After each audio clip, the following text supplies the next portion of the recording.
Hello, ഇന്ന് നമ്മളൊരു പുതിയ ക്രാഫ്റ്റുമായിട്ടാണ് വന്നിരിക്കുന്നത് കേട്ടോ. യൂട്യൂബിൽ ഇതുവരെ ആരും കാണാം. തൊടിലെ പെയിൻറ്റിങ്. ഇതൊരു ക്യൂട്ടായിട്ടുള്ള ഒരു ഗേളിനെ ഞാൻ വരച്ചിട്ടുണ്ട്. അത് നമുക്ക് കളർ ചെയ്യാം. അത് നമ്മൾ അക്രിലിക് വെച്ചിട്ടാണ് കളർ ചെയ്യുന്നത്.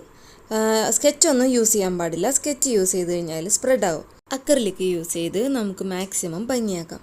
സൈഡിൽ കുറച്ച് ലവ് ഷേപ്സൊക്കെ വരച്ച് സ്റ്റാറൊക്കെ വരച്ച് നമുക്ക് കളർ ചെയ്യാം. ഓക്കെ, നമ്മളപ്പോൾ പകുതി കഴിഞ്ഞു. ഇനി നമുക്ക് ഫൈനൽ ലുക്ക് കാണാം. കണ്ടോ? നമുക്കതിൻ്റെ ബാക്ക്ഗ്രൗണ്ട് ഒന്ന് ഒരു സാൻഡൽ കളർ കൊടുത്ത് കുറച്ച് നീറ്റാക്കാം. നമ്മൾ വൈറ്റ് കളറിലെ ബാക്ക്ഗ്രൗണ്ട് ആണെങ്കിൽ നല്ല ബോറായിരിക്കും. അപ്പോൾ നമ്മൾ വേറെ ഏതെങ്കിലും കളർ യൂസ് ചെയ്ത് കഴിഞ്ഞാൽ അട്രാക്റ്റീവ് ആയിരിക്കും. മുട്ടയെന്ന് ആർക്കും മനസ്സിലാകരുത് ഇരിക്കുവാണേ. അപ്പോൾ ഒരു കാര്യം ശ്രദ്ധിക്കേണ്ടതെന്ന് വെച്ചാൽ, ഈ മുട്ടത്തോടെന്ന് പറയുന്നത് അറിയാലോ, പെട്ടെന്ന് പൊട്ടിപ്പോവും. അപ്പോൾ അതുകൊണ്ട് അതിൽ വരയ്ക്കുമ്പോൾ നന്നായിട്ട് സൂക്ഷിക്കും. അറിയാതെ ഒന്ന് മുറുക്ക് പിടിച്ചാൽ തീർന്നു, അതുവരെ ചെയ്ത പണിയെല്ലാം വേസ്റ്റ്.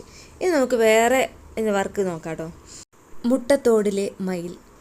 നമുക്കിതുപോലെ മിററൊക്കെ വെച്ച് സെറ്റ് ചെയ്യാം. നല്ല കളറൊക്കെ കൊടുത്തു കഴിഞ്ഞാൽ നല്ല രസമായിരിക്കും കാണാനായിട്ട്. ഇതൊക്കെ നമ്മൾ ഫ്രീ ടൈമിൽ ചെയ്ത വർക്കാണ് കേട്ടോ.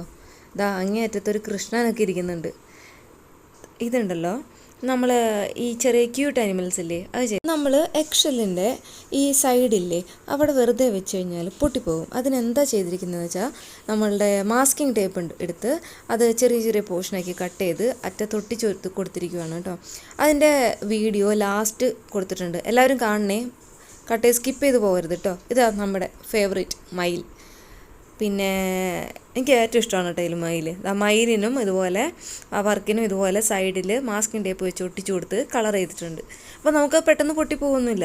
എല്ലാവർക്കും ഡൗട്ടല്ലേ, മുട്ടത്തോട് എന്തിനാണ് ഇത്ര ഭംഗിയിലൊക്കെ ചെയ്യുന്നത്? ഇത് ചെയ്ത് കഴിഞ്ഞ് കഴിഞ്ഞാൽ പെട്ടെന്ന് തന്നെ പൊട്ടിപ്പോവില്ലേ? എങ്ങനെ നമ്മളിത് ആർട്ടായിട്ട് ഇങ്ങനെ എടുത്ത് വയ്ക്കുന്നത്, ഹോം ഡെക്കറായിട്ട് വയ്ക്കുന്നത് എന്നൊരു സംശയം ഉണ്ടാവും അല്ലേ? അതിന് ഒരു ചെറിയ പണിയുണ്ട്, ഇപ്പോൾ പറയാം. നമ്മുടെ കുഞ്ഞികൃഷ്ണൻ എങ്ങനെയുണ്ട്? കാണാൻ രസമുണ്ടല്ലേ, ക്യൂട്ടായിട്ടില്ലേ? ഇനി എന്താണ് ചെയ്യുന്നതെന്ന് നമുക്ക് പറയാം. ഇതുകൂടെ നന്നായിട്ടില്ലേ കാണാൻ? എനിക്കിഷ്ടപ്പെട്ട മയിലിനെ താഴെ ഇടാൻ പോവാം. പൊട്ടിപ്പോവാൻ നമുക്ക് നോക്കാം. ഇതെങ്കിൽ മയിലെടുക്കാൻ പോവാണേ. അയ്യോ, പൊട്ടിപ്പോയോ? എടുത്ത് പോയി നോക്കട്ടെ. പൊട്ടിയോ? ഇല്ല, പൊട്ടിയിട്ടില്ല. കുഴപ്പമൊന്നുമില്ല. അതിലെ മിറർ പോലും പോയിട്ടില്ല. അതേപോലെ തന്നെയുണ്ട്. കൊള്ളാം. നമ്മുടെ മുട്ടത്തോടെ എക്സ്പെരിമെൻ്റ് എങ്ങനെയുണ്ട്? അടിപൊളിയല്ലേ? ഇതിനെന്താ ചെയ്തിരിക്കുന്നത് വെച്ച് കഴിഞ്ഞാൽ, നമ്മുടെ ഫെവിക്കോളില്ലേ, ആ പശ 2 കോട്ട് തേച്ചാൽ മതി, ഉള്ളിലും പുറത്തുമായിട്ട്. അങ്ങനെ തേച്ച് കഴിഞ്ഞ് കഴിഞ്ഞാൽ ഇതിന് നല്ല ഗ്ലേസിങ്ങും കിട്ടും. പിന്നെ അത് ഇതുപോലെ മുകളിൽ നിന്ന് താഴെ വീണ് കഴിഞ്ഞാൽ പെട്ടെന്ന് പൊട്ടിപ്പോവുകയില്ല. നമുക്ക് സേഫാണ്. നമ്മൾ ഡെയിലി എത്ര മുട്ടത്തോടെ വെറുതെ വേസ്റ്റാക്കി കളയണേ അല്ലേ? ഇതാണ് കേട്ടോ മാസ്കിംഗ് ടേപ്പ്. ഈ ടേപ്പ് ചെറിയ ചെറിയ പോർഷൻസ് എടുത്ത് ഇതുപോലെ അതിൻ്റെ എഡ്ജിൽ ഒട്ടിച്ചൊട്ടിച്ച് കൊടുക്കണം. അപ്പോൾ തോടിൻ്റെ സൈഡിലുള്ള ആ പോർഷൻസ് ഒന്നും ഇങ്ങനെ നമ്മൾ തൊടുമ്പോൾ തന്നെ പറഞ്ഞു പോരില്ല.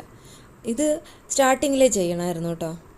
ഇനി നമ്മൾ പശ തേക്കുന്നത് 2 കോട്ട് പുറത്തും അടിക്കണം, 2 കോട്ട് അകത്തും അടിക്കണം.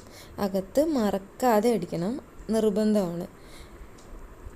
വെളിയിൽ മാത്രം അടിച്ചിട്ട് കാര്യമില്ല, ഉള്ളിലും നിർബന്ധമായിട്ട് അടിച്ച് അത് ഉണങ്ങണം. എന്നിട്ട് ഈ പരീക്ഷണത്തിനൊക്കെ മുതിരാവും. അപ്പോൾ നമ്മുടെ വീഡിയോ ഇന്നത്തെ ഇത്രയേ ഉള്ളൂ കേട്ടോ.